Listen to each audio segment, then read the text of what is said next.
Yo, what up? This is Richard Boda with 6 Magazine. I'm here with Hot 97's Peter Rosenberg. What's up, baby? What up, Richard? How are you? Chilling, man. How you doing? How's South by Southwest? It's incredible, man. You know, did my noisemakers with Bun B.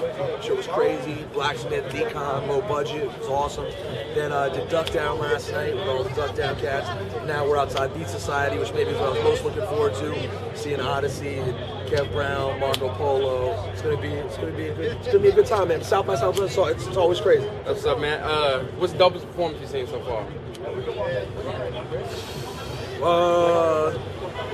I mean, I'm biased to my crew, to Kev Brown and Diamond District, Yeah. but I mean, I love seeing Sean P. You know what I mean? Yeah. I love seeing Gene Gray the other night. Yeah. Quality is always amazing, but I was amped to see Sean P. I was amped to see Sean P. He's crazy. So let's get into some football talk, man. What's up with your Redskins, dog? My Redskins, I decided, they had a meeting and they were like, we're not going to be happy until Peter Rosenberg sends us a letter and says he doesn't want to be a fan anymore. Because the shit that's going on with the Redskins is so ridiculous. Like, I was happy, I was doubtful, and then happy about Shanahan, and then happy to see them be a little bit reserved. But it's like, I'm used to the Redskins offseason where all we do is go completely over the top, right? Yes. And then we go from being completely over the top to we couldn't even sign Chad Clifton. You know what I mean? So I'm like, are we going to go that far the other way? And I would have loved to have seen them make a play for Bolden. I don't really, you know, I don't get that. And then it's like they wanted to kill me. They signed, Larry Johnson may have been the last person I want. But then I started seeing some positive. I could be, all right, you know what? Maybe he hasn't taken a lot of punishment in his career. And Shanahan likes him. All right, I'm gonna let that ride because he's not. I don't think he's as bad a dude as people say. So that's cool because I don't like poison locker. But then Rex Grossman, and then to hear that we want to see Tim Tebow, it's like I just don't understand what you're doing because if you sign Rex Grossman, to me that means we're getting rid of Colt Brennan. And I've always loved Colt Brennan. I love Colt Brennan, and everyone loves him in the team. So like. And then there was other stuff, like, you know, I understand they wanted to cut a lot of stuff and clean up, but, like, why cut Rock Cartwright, a guy who's been there his entire career? I just don't understand moves like that. It's like, sometimes I feel like in football, management comes in and doesn't fully understand the way the locker room operates. And Rock Cartwright, from everything I know about Redskins players, Rock's always been a major stud and major player in that locker room. I've always loved him as a fan, so that was a bummer, too. They try to outthink the room. I figured stuff would be different with Snyder, like, handing down getting rid of his GM tag, but it's kind of not changed so much. Well, you have to remember, Allen, you know, I don't know how, you know, Allen has been pretty successful, and I love bringing in a classic Redskins name, like the Allen family. That's a good thing. But, you know, he hasn't been around, and so it's going to take time, and, you know, they cut a lot of players who I was attached to. So, now granted, you could say, well, we need to uproot and get shit right. But they cut guys who have been Redskins, and then you have cats mouthing off in the locker room like D'Angelo Hall, who's been on the team for a fucking year, and he's sitting there being like, oh, well, we got rid of dead weight. Motherfucker, you're the dead weight. I know you're athletic and you can catch the ball if it ends up in his hands, which granted some of our corners can't do. But, D'Angelo Hall's been fucking, by and large, has been whacked since he's been there. And he runs his mouth in the locker room. So I'm not comfortable with that. And the fact that someone like Rock Cartwright's gone, to me, gives people like him more room to just say stupid shit. Because the fact is, I'm a Jason Campbell fan, but Jason doesn't run the locker room like that. That's not what his deal is. So I hope Shanahan gets control of it, and I hope more than anything, I believe the key to the Redskins is using that number 4 pick this year to get an offensive lineman, and then saying to Jason, the fact is, we're not going to do better than Jason Campbell, and not at least for the next several years. So even, first of all, I don't believe in any of these rookies. But even if one of them was you wouldn't pick up Bradford if he fell there, or Jimmy Clausen? Bradford's the one.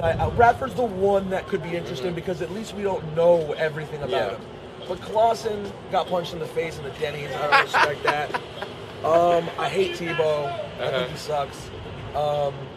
Who's the other one I'm forgetting besides Bradford? Bradford, Clausen, Tebow, maybe Pike. McCoy. Oh, McCoy. Not fucking with McCoy. He's hurt. Nah, man, I really think Jason is a trooper. He's a real trooper. I'm going to tell you this right now, and I mean this so sincerely, and I watch a lot of NFL. You find me a guy who has a notably stronger arm than Jason Campbell, and I'd love to see it because the dude's arm is a fucking cannon. He's gotten no Got all the protection tools, his yeah. entire career. Now, granted, He's had different offensive coordinators every year.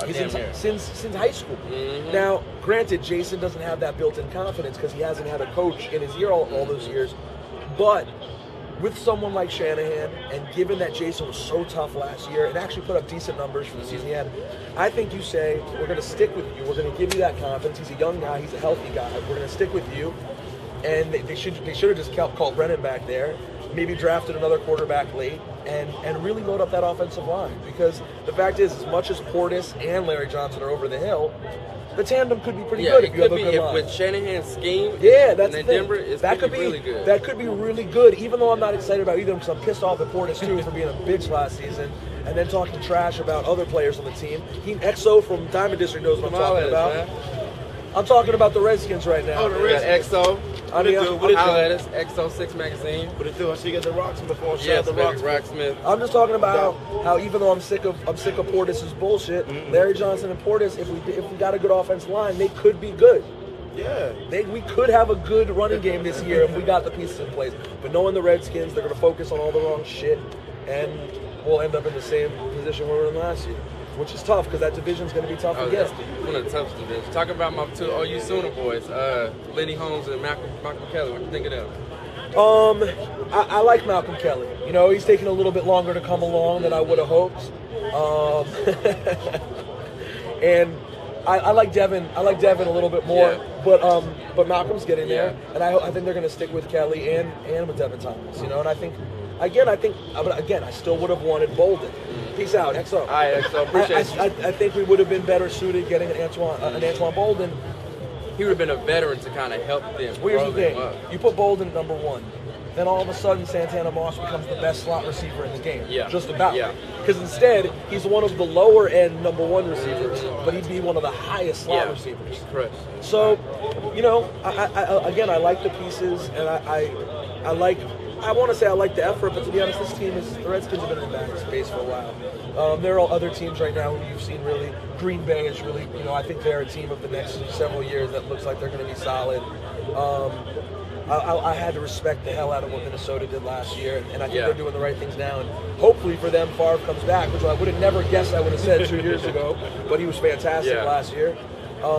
So the Redskins have a lot of work to do to keep up with the good teams in football. You in Texas country, you in Texas, and Austin. Everybody loves the Cowboys, right? How you holding up with all this Cowboys? Yeah, I think we were rocking some Cowboys stuff, but you know, the fact of the matter is, the last 15 years, you know, the Cowboys. I don't think they've even won as many playoff games as we have, and we've also fucked them up in Texas Stadium many times over the last several years. So you know, I don't worry about the Cowboys. The Redskins, the Cowboys like to downplay. Cowboys fans like to downplay the Redskins rivalry. But I read the papers in Dallas when it comes to Redskins week, and I know what it means when we play them. Yeah. Because everyone's built on Philly and Dallas and New York, Dallas. Everyone knows the Redskins-Cowboys rivalry is top 2 or 3 in all of sports potentially. It's a classic rivalry, and but they don't scare me. I mean, if we're on our stuff, they're a good team. They just don't have. They're missing something. Yeah. And I guess that probably comes to Romo figuring this stuff out in the town. I think he's a good dude, smart dude, but they don't worry me. It's been the Giants that have been driving me crazy. What about college, man? You big Terrapins fan? I'm a crazy Terrapins basketball fan. I'm excited about, you know, I don't know if by the time people see this it will be out, but right now we played great in our first round game, so that feels great. And, you know, but that's, again, another team of mine that desperately needs a good showing this year. Because I'm big on my teams staying in a certain way, you know what I mean, and earning respect. And the Terps, I was there. Like, I went to Maryland when we went from average program to legitimate top program. And what they did this year was the kind of thing that great programs do, which is on paper when people aren't necessarily checking for you. We shared the division, Player of the Year Vasquez, Coach of the Year Williams. Really proud of that team, and I do think Gravis Vasquez will be a great NBA player. He's the truth. Switching back to music, give me a funny Hot 97 Wad Ep story, man. Just something that nobody knows. Just something that Wad Ep did that you're just like, what the fuck? Just funny. Good Wad Ep Man, me and Saif have, there's always funny stuff at the station. I mean, I think one of the funnier things that we don't talk about that often, unless you really listen to 1FC all the time, is Mr. C. Mr. C is one of the ultimate legends of hip hop. You know what I mean? He's one of the reasons we've heard Big Daddy Kane and Biggie. So C is an absolute legend. However, he's pure hilarity. He is an obsessive sports fan. You should definitely interview him sometime. Obsessive sports fan, huge Jets fan. Takes it very seriously. Here's a story that I love. We had a celebrity softball game at the Newark Bears Stadium. Not official minor league team, but like, you know, professional non-major league team in Newark. Nice stadium though. Actually fairly decent celebs, like cast from The Sopranos, Queen Latifah, like some pretty good celebs there. Hot chicks, fun times. Mr. C, so I ended up walking out on the field. I wasn't really thinking much about this. And this is when working hot just becomes surreal as like a kid who grew up on hip hop, doing it. I'm on the team, on the Hot 97 team, and Funk Flex is playing first base, and Mr. C is pitching. And I come in and I'm like, Ebro is our coach. Ebro's like, Rosenberg, you're playing third base. I'm like, I can do it. Now, I played baseball in high school, and at that time, I could throw the ball from third to first fairly accurately 90% of the time, although don't get it twisted. At a professional field, that third to first throw is a legitimate throw. And we're playing softball, so the ball is like this fucking big. So in warm-ups, I'm really paranoid because the crowd is right behind first base. And for me to get it there to flex in the air, I know there's a good chance I'm throwing it over his head and at a good speed into the crowd. And all I need is like Hot 97 morning show host, Inger's child. So like there's a good crowd at this game. So I'm like, so I'm kind of throwing ducks because I'm nervous. So we start out, and I start at third base and throw it to Flex, and he's doing a little warm-ups or whatever, and I throw it to Flex, and I shorted it, I short-hopped it, and Flex like stretches out and straight falls to the ground. And then catch it? No, fell to the ground, and then after that wouldn't even throw me another ball for And then Mr. C is pitching, and some chick like Adrian Bailon or someone is up at bat, and Mr. C throws what should have been the last strike. She's out. But no one cares. So I'm just like, one more. And I look over, Mr. C goes, "Are you kidding me? My arm's about to fall off!" So pissed off. I'm like, let Adrian Bailon in. So like, it's just, there's just characters that happen, man. Mr. C's a fucking character, but yeah, there's mad shit that happens. The Latarian Milton interview had me rolling. Like, I was dying laughing. Like, that kid, he's a character. Like, he needs a TV show. Latarian was classic, man. Yeah, I was happy we helped that kid shine a little bit. Yeah, y'all got him the Wii? Syph got him the Wii. After I offered, by the way, that story, which Syph doesn't like to talk about, the Wii thing, was such bullshit. Vintage, subtle anti-Semitism by the internet. Yo, if you're not as rich as Syph's not rich, but compared to me, Syph's been stacking dough DJing for a long time. I'm whack with my money. I don't have that much money.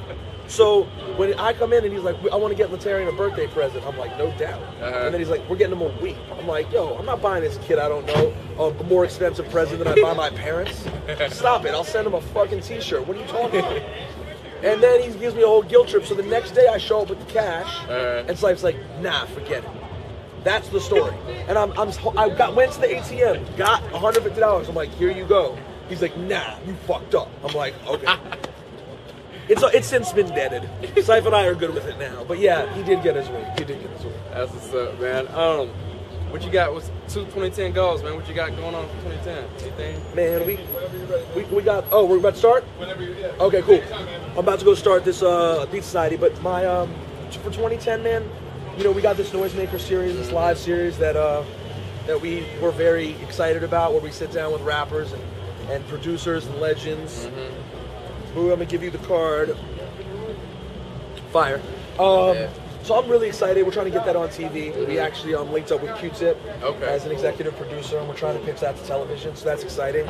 And you know, these TV companies are idiots if they don't pick it up, because it's guaranteed gold. There's a perfect market for it. And on top of that, it's really important and incredible knowledge to gain on this beautiful culture of ours. And You know, and then trying to get this morning show popping. Syph and I are getting our first billboards April 1st. That's what's up. So we're about to have our big billboards, our fat mugs all over New York. Cool. So, you know, get our ratings up in the morning show. I want to get on TV more and more. You know, I got more. I'm a little bit more involved with wrestling. I have the paperwork to sign with one of the major wrestling companies and start an official podcast for one of those companies. Cool. And then I've still been doing some wrestling work with Ring of Honor, a smaller wrestling company that I'm into. So, you know, really just continue to further my radio, further my hip-hop, my underground hip-hop shit after that, and then the wrestling shit I enjoy. And then also, I'm starting my digital distribution shit this summer, where I'm putting out music from low budget. So my crew, Isaac Jones, we're putting out an album. My man Sean Bourne's putting out an album. Trying to get Kev Brown a deal another deal right now to get them out, and then getting Diamond District. I'm hoping to be on Rock the Bells this summer. And, you know, be out pushing hip hop pretty much. Last question for you, man. Yeah, I ask everybody this. This is my trademark. What does hip hop mean to Peter Rosenberg? There's an interlude on, and I'm being an asshole. What a little loser to quote. It's not remember who the quote's from because it's from someone legendary, but I can't remember who now. It's not her. Who the fuck is it from? Anyways, on the show's soundtrack, there's this interlude about hip hop, early in the album, and it's like, it's the show, of course, the legendary hip hop documentary, and he's like, you know, hip hop it's not just the music you listen to. It's like it's the way I walk, and it's what I wear, and it's how I feel when I wake up in the morning. You know what I mean? Like that's hip hop is literally. It was always who I was, and now it's the way I live. It's the way I make my money. It's the way I take care of everything in my life. So it's like, I'm very passionate about it. The only thing I have in hip hop, frankly, the only thing I have is a reputation of being a guy who's legitimate as far as the music I select and the artists that I fuck with. So I've never taken money for a record. I've never fucked with shit I've never pretended to fuck with shit I don't fuck with. I don't pretend to like Lady Gaga. I'm a fucking hip hop head, and I will live until the day I die. You know, it's everything for me, pretty much. Speaking of which, I gotta go fuck with Torre right now. All right. 6 Magazine, Peter Rosenberg. Appreciate you. Yo, Rich, good looking out.